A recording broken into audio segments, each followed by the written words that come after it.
ओम हर हर महादेव। जय श्री कृष्णा। राधे राधे। आज मैं गीता का 8वां अध्याय का महात्म्य आपको समझाने जा रही हूँ। कथा करने से पहले आपसे अनुरोध करना चाहती हूँ कि कृपया करके आप हमारे चैनल को लाइक करिए, सब्सक्राइब करिए, शेयर करिए, बेल आइकन को प्रेस कर दीजिए जिससे सारी नोटिफिकेशन आपके पास जाती रहे। तो आइए कथा की ओर चलते हैं। भगवान शिव कहते हैं, हे देवी, अब 8वें अध्याय का महात्म्य सुनो। इसके सुनने से बड़ी प्रसन्नता होती है। लक्ष्मी जी के पूछने पर भगवान विष्णु ने भी उन्हें इस प्रकार 8वें अध्याय का महात्म्य बतलाया था। दक्षिण में आधर्मकपुर नामक एक प्रसिद्ध नगर है। वहां भाव शर्मा नामक एक ब्राह्मण रहता था, जिसने वेश्या को पत्नी बना रखा था। वह मांस मदिरा खाता था और श्रेष्ठ पुरुषों का धन चुराता था, पराई स्त्री से अभिचार करता था और शिकार खेलने में दिलचस्पी रखता था। वह बड़े भयानक स्वभाव का था और मन में बड़े बड़े हौसले रखता था। एक दिन मदिरा पीने वालों का समाज जुटा था। उसमें भाव शर्मा ने भरपेट ताड़ी पी ली, खूब गले तक उसे चढ़ाया। अतः अजीर्ण से अत्यंत पीड़ित होकर के वह पापात्मा कालवश मर गया और बहुत बड़ा ताड़ का वृक्ष हुआ। उसकी घनी और ठंडी छाया का आश्रय लेकर ब्रह्म राक्षस भाव को प्राप्त हुए कोई पति पत्नी वहां रहा करते थे। उसके पूर्व जन्म की घटना इस प्रकार है कि एक कुशीबल नामक ब्राह्मण था। वेद वेदांत के तत्वों का ज्ञाता, संपूर्ण शास्त्रों के अर्थ का विशेषज्ञ और सदाचारी था। उसकी स्त्री का नाम कुमति था। वह बड़े खोटे विचार की थी। वह ब्राह्मण विद्वान होने पर भी अत्यंत लोभ बस अपनी पत्नी के साथ प्रतिदिन भैंस, काल पुरुष और घोड़े आदि दानों को ग्रहण किया करता था, परंतु दूसरे ब्राह्मणों का दान में मिला हुआ कौड़ी भी नहीं देता था। वे ही दोनों पति पत्नी कालवश मृत्यु को प्राप्त हो गए और ब्रह्म राक्षस हुए।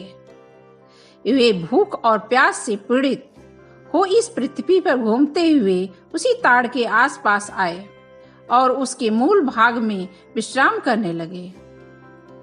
इसके बाद पत्नी ने पति से पूछा, हे नाथ, हम लोग का यह महान दुख कैसे दूर होगा? ब्रह्म राक्षस योनि से किस प्रकार हम दोनों की मुक्ति होगी? तब उस ब्राह्मण ने कहा, ब्रह्म विद्या के उपदेश, अध्यात्म तत्व के विचार और कर्म विधि के ज्ञान बिना किसी प्रकार संकट से छुटकारा मिल सकता है। यह सुनकर के पत्नी ने कहा, किम तद ब्रह्म किम महात्मा किम कर्म पुरुषोत्तमम। पुरुषोत्तम वह ब्रह्म क्या है, अध्यात्म क्या है और कर्म क्या होता है? उसकी पत्नी इतना कहते ही आश्चर्य की घटना घटित हुई। उसको सुनो। उपयुक्त वाक्य गीता के 8वें अध्याय का आधा श्लोक था। उसकी श्रवण से वह वृक्ष उस समय ताड़ के रूप में त्याग कर भाव शर्मा नामक ब्राह्मण हो गया। तत्काल ज्ञान होने से विशुद्ध चित्त होकर वह पाप के चोले से मुक्त हो गया।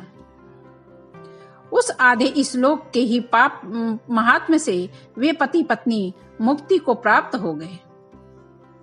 उनके मुख से दैवात की 8वें अध्याय का आधा श्लोक निकल पड़ा था।